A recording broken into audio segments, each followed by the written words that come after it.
Well, hey, that's what's yeah. Check YouTube and try to do that. Could you possibly put?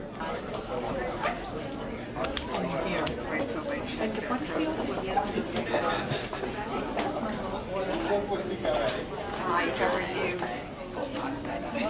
Good. Brandon. They want us to do it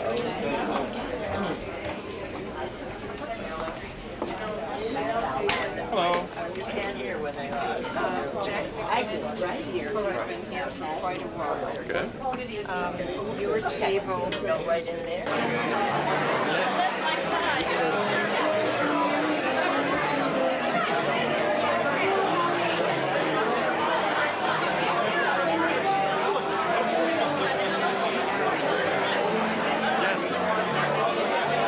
Say hello.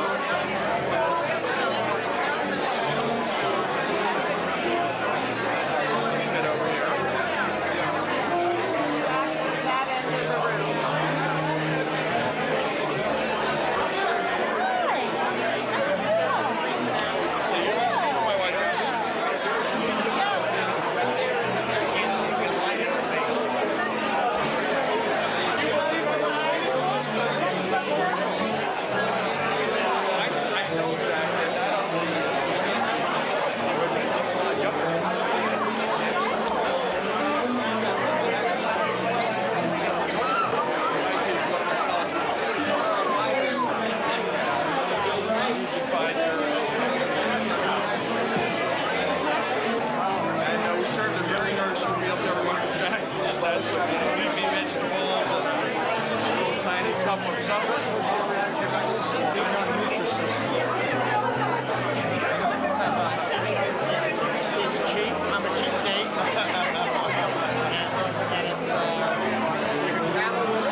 Good evening.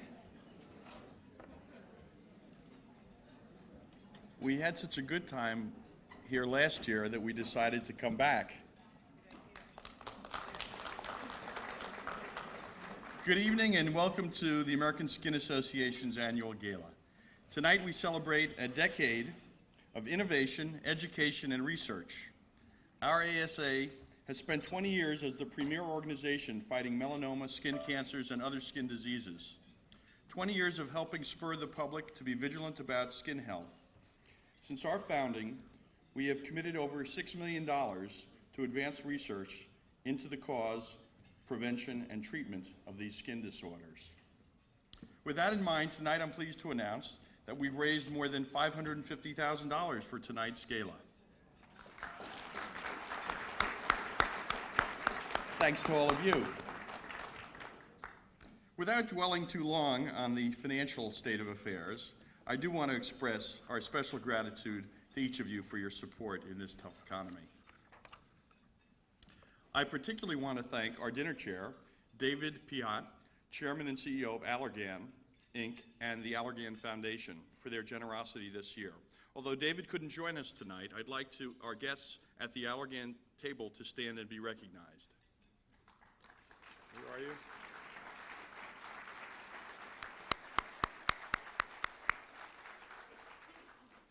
I want to thank this year's distinguished honorary chairs, Rosemary Harris and Billie Jean King, and I also want to thank my good friend, the founder and president of ASA, my boss, Dr. George W. Hambrick, Jr.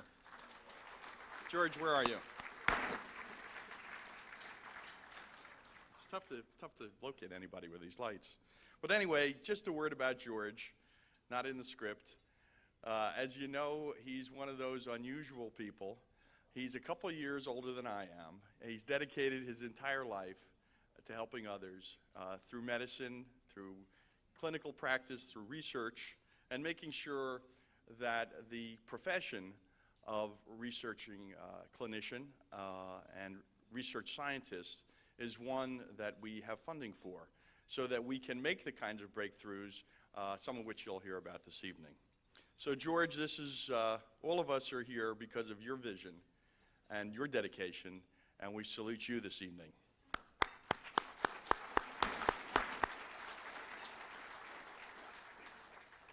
Finally, I want to acknowledge our dinner co-chairs and major contributors this year. Please hold your applause until we finish the list. Doctors Rosalind and Jerry Meyer, Beacon Capital Partners, New York Private Bank and Trust, Cartier North America, Mr. and Mrs. John Castle, Clinique and Estee Lauder Companies, Umberto Antunes and Galderma Laboratories, Newmark Knight Frank, Dr. Thomas Olson and Mary Busalis, Michael Hoden and Pfizer Inc., Charles Stiefel and Stiefel Laboratories. Thank you all.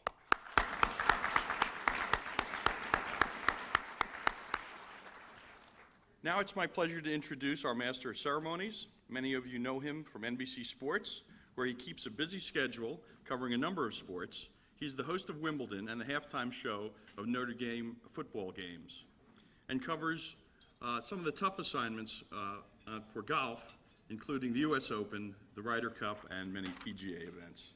He contributes interviews and essays along with play-by-play, and of course, he's also known for his award-winning Olympic moments at the Summer and Winter Games. He is a 13-time Emmy winner and the author of the soon-to-be-published book, Breaking the Slump. Please welcome one of today's broadcast greats, Jimmy Roberts. Jimmy?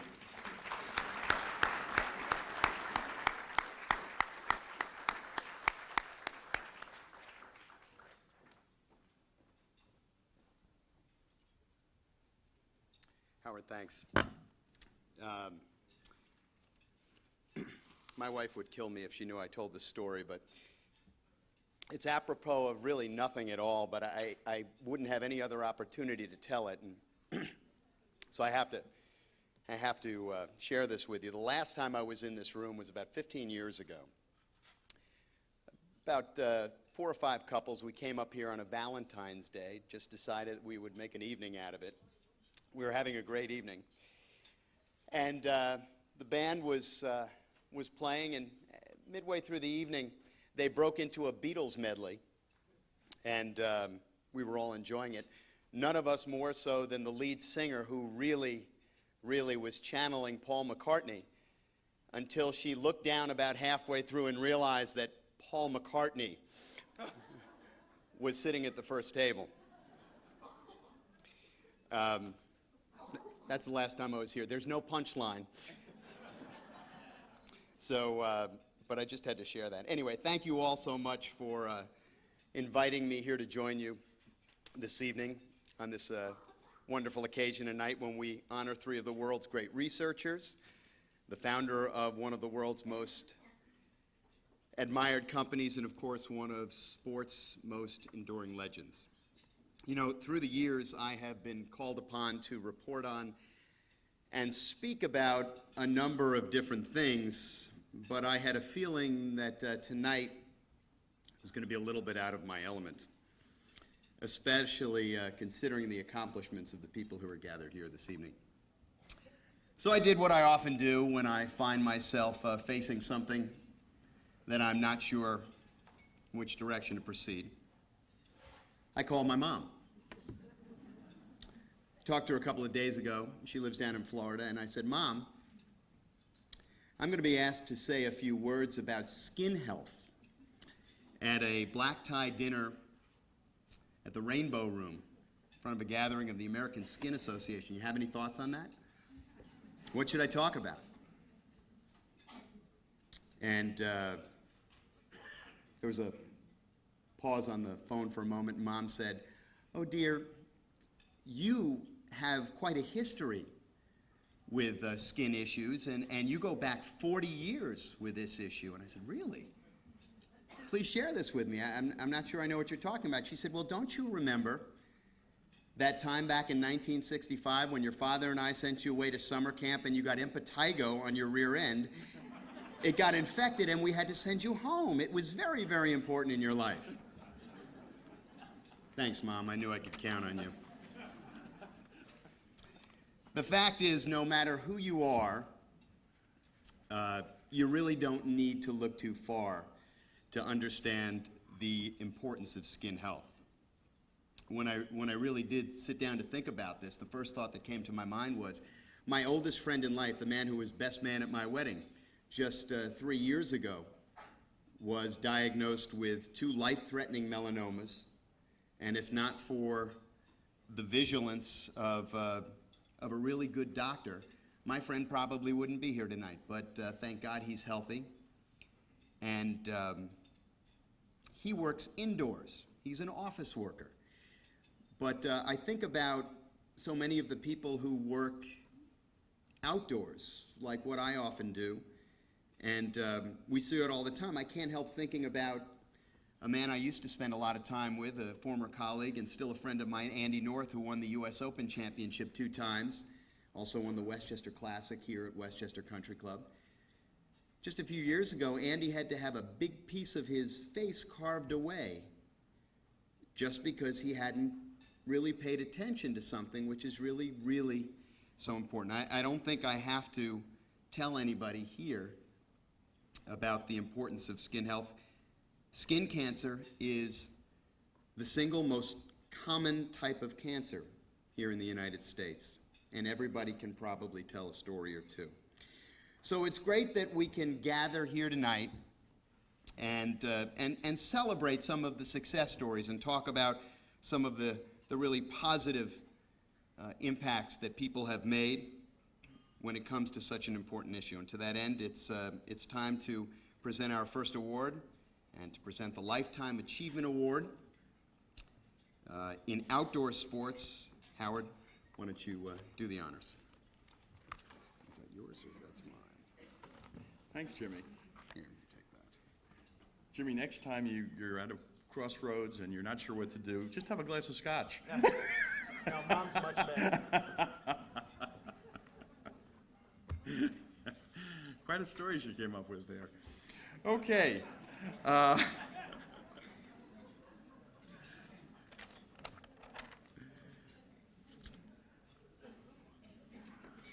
now have a very special privilege. In business and in life, there are fads and there are trends, and there are some some things that are timeless. The award this evening that we'll talk about goes to a person who has shown that quality. At the end of the 1970s, a nationwide poll of more than 400 sports journalists named Jack Nicklaus Athlete of the Decade. In December of 1985, 4 months before his historic 1986 Masters victory, a USA Today poll listed Jack Nicklaus among sports celebrities people would most like to meet. Jump forward to 1999, an NBC Wall Street Journal poll. Jack Nicklaus is listed among those who the public thinks is the greatest American male athlete of the 20th century. And to kick off this decade, a Gala poll had Jack edging out Tiger Woods for the public's pick as the greatest golfer in his prime. 4 decades, one common denominator, Jack Nicklaus. That's timelessness. But not only is Jack Nicklaus's legacy timeless, it's not confined by the boundaries of a single sport. The greatest golfer of the 20th century by every national and international media outlet, Jack proved that his legacy transcends golf when he was named Sports Illustrated's individual male athlete of the 20th century. And then to prove that Jack's legacy transcends sports, he was awarded the Presidential Medal of Freedom, the highest honor bestowed to any U.S. civilian. 118 professional victories worldwide, a record 18 major championship titles, 270 golf course designs in 32 countries and 39 states, 5 straight years and counting as, quote, the most powerful person in golf, 5 children, 21 grandchildren, 48 years of marriage to his beautiful bride and best friend Barbara. These are all the numbers that help define the career and the legacy of Jack Nicklaus. It has been a lifetime of achievement and a lifetime of leadership. I first met Jack several years ago when I had the good fortune to be paired with him in a father-son golf tournament.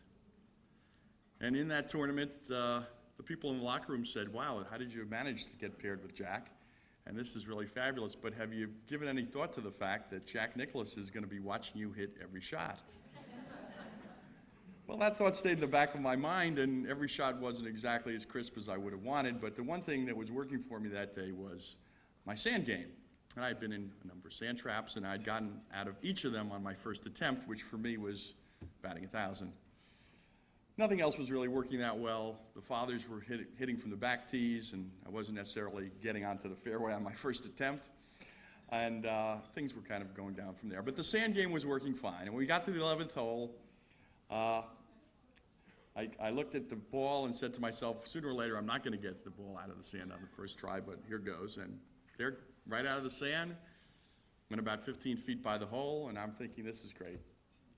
And Jack comes over to me and he says, hasn't said a word about any of the bad shots I've hit all day. He says, you know, we've got to change 2 things about your sand game. We've got to change your sand stroke and your sand club. Now, let me see your club. So he takes the club and he looks at it and he holds it up, bounces on the ground, and he holds it back to me and he says, "Nothing wrong with the club." That's a true story. And Jack wasn't joking. But I will tell you that what he told me has enabled me to get the ball a lot closer than 15 feet from the hole from then on.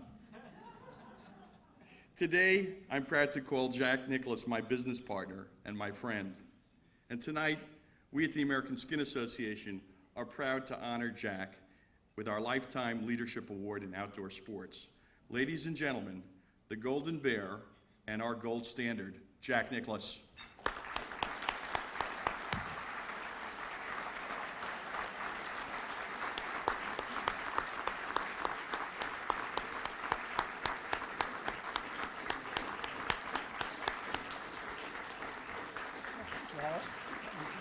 Let me give this to you.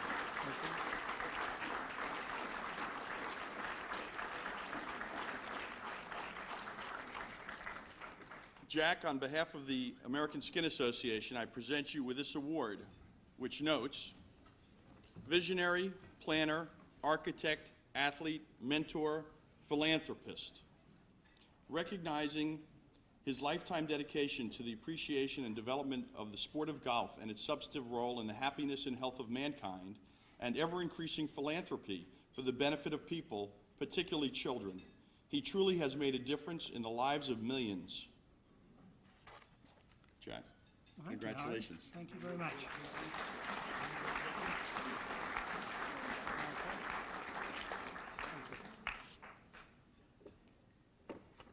Howard, you had that down pretty good.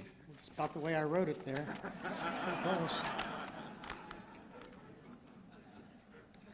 Well, thank you, and of course, my good friend and partner, Howard Milstein, I thank you very much. Dr. George Hambrick, Master of Ceremonies Jimmy Roberts, our other honorees, and other board members and honored guests here tonight come out and support this great cause.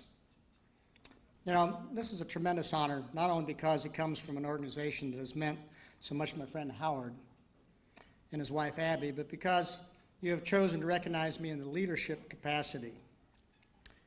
It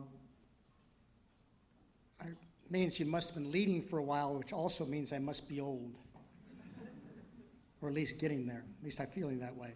Seriously, the word does mean a great deal to me, because you feel that at some point in your life and career, you have assumed a leadership role.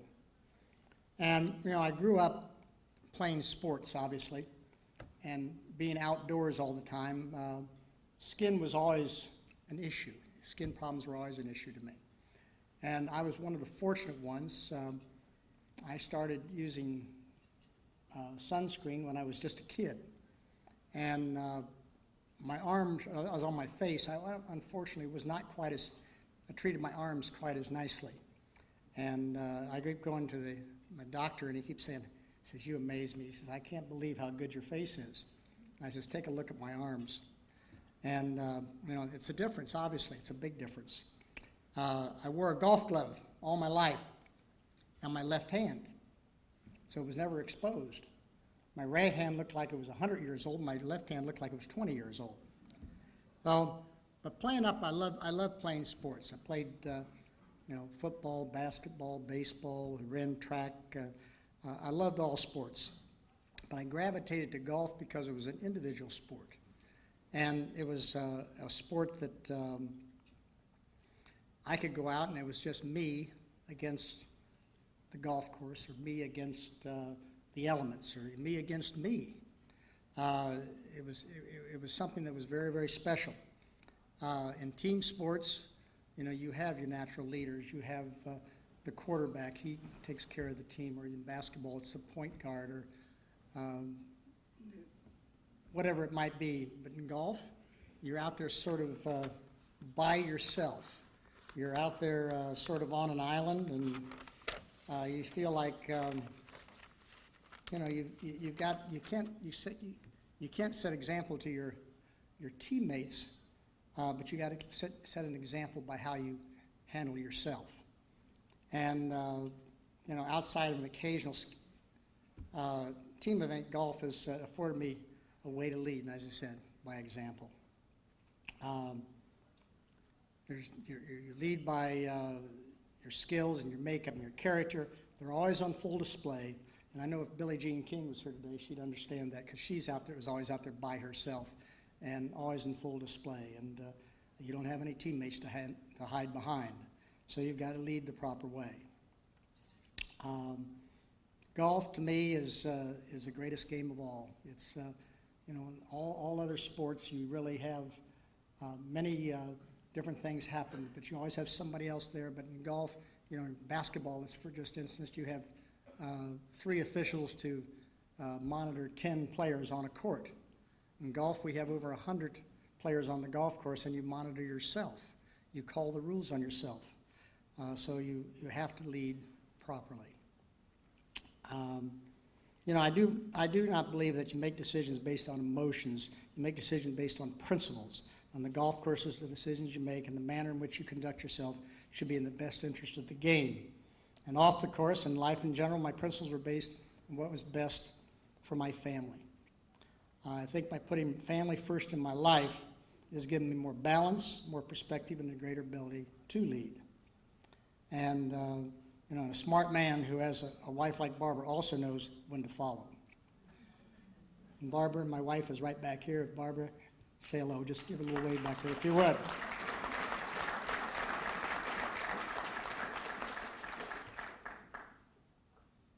You know, and of course, family are many of the ways that have led to the partnership I have today with Howard Milstein. Howard, when we first came down and played that round of golf, we were playing with Howard's son Michael and my son Gary, and father and son. And I enjoyed that day very much, and it told me a lot more about Howard. It told me a lot about his business and how he came up with his grandfather as his mentor, and how he handles his own son. I think a very interesting story that I like to tell. I hope I don't embarrass Howard by this. I don't think I will. But he told me about when Michael was about 7 or 8 years old, and maybe even younger. He used to take him back to bed in the evening, and he would sit there, and you know, as most fathers, they talk about, you know, their son and what do you want to do and all the things about telling stories and this and that. And Michael turned to his dad and he said, "Dad," he says, "tell me, what did you do today?" And he says, "What do you mean?" He says, "Well, tell me about your day. Tell me about your business. Tell me about what you did. How did you progress? Well, Howard's son, Michael, I don't know how many of you know Michael, but Michael's a very, very nice young man. And he's led by his father. And for that 15 or 20 minutes every night, Howard sat down with Michael before he went to bed and told him, you know, what he did that day. And he led by example. He led by teaching his son what's the right way and what he did and how he felt like he should live life. And that meant a lot to me when you told me that story and how much family had meant to you. So our relationship is, today we had a board meeting today, and I had 3 of my sons on the board with us, and they were here today. Michael's at school at Cornell, and so we missed him, but I still look forward to the opportunity to play. Well, we played last year in the father-son. Are you going to make it again this year? Oh, you bet. You going to take him out of school for a day? Sure. Okay. And he's got all A's anyway, right? Well, close. Close, okay. Well, I says, I would hope Howard would agree with me when I say that your legacy should be defined not by how you led others, but how you led your life. And tonight, I thank you for honoring me and how I've tried to lead mine. Thank you very much for this very nice honor, and it's been a pleasure to be here. Thank you so much.